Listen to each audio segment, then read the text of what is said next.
السلام علیکم۔ توبہ ایسا دروازہ ہے جو موت کی چکچی تک کھلا رہتا ہے۔ استغفر اللہ ربی من کل ذنب واتوب الیہ۔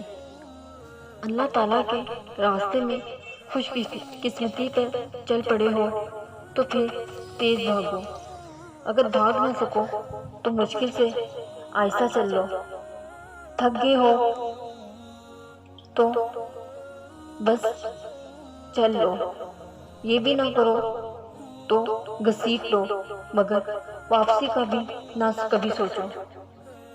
وہی لوگ انمول ہیں جو خیر کی خبر دیتے ہیں، پریشانی میں دلاسا اور حوصلہ دیتے ہیں، تنہائی میں اصلاح کرتے ہیں۔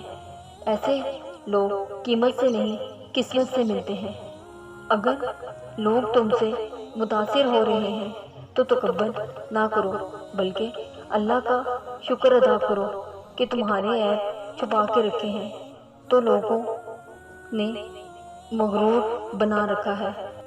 ایک شاعر نے فرمایا، میں ساری زندگی دو بندوں کی تلاش میں کرتا رہا، ایک وہ جس نے اللہ کے نام پہ دیا اور قریب ہو گیا، اور ایک وہ جس نے ظلم کیا اور اللہ کی پکڑ سے بچ گیا۔ یا حیو یا قیوم، قائم ذات سے محبت کرو گے تو تم بھی قائم رہو گے۔ وقت نے ایک ہی بات سکھائی ہے، ہر تعلق، رشتہ، ناتا تب تک زندہ ہے جب تک آپ دوسروں کے معیار اور توقعات پر پورا اتر چکتے ہو۔ اے اللہ، تو نے میری صورت اتنی اچھی بنائی ہے، تو ہی اسے اخلاق بھی میرا اچھا بنا دے۔ شب معراج ایک ہی سوال 700 بار دہرایا گیا، میرے محبوب مانگو کیا مانگتے ہو؟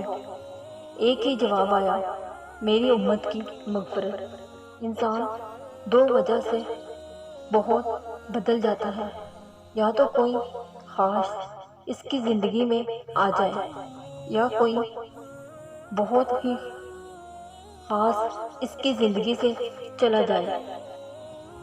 تم تک جو بھی اچھائی اور کامیابی پہنچتی ہے اللہ کی طرف سے ہے، اور جو بھی برائی پہنچتی ہے وہ خود تمہاری وجہ سے ہے۔ کسی کو پسند آنا بہت آسان ہے، مگر ہمیشہ اس کی پسند بنے رہنا بہت مشکل ہے۔ سجدے کی توفیق ملنا بھی رب کی نعمتوں سے ایک بہترین نعمت ہے۔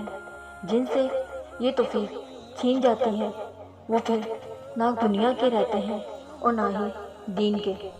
منافق شخص ہر بھیڑیے کے ساتھ مل کر شکار کرتا ہے اور پھر ہر چرواہے کے ساتھ بیٹھ کر آنسو بھی بہاتا ہے۔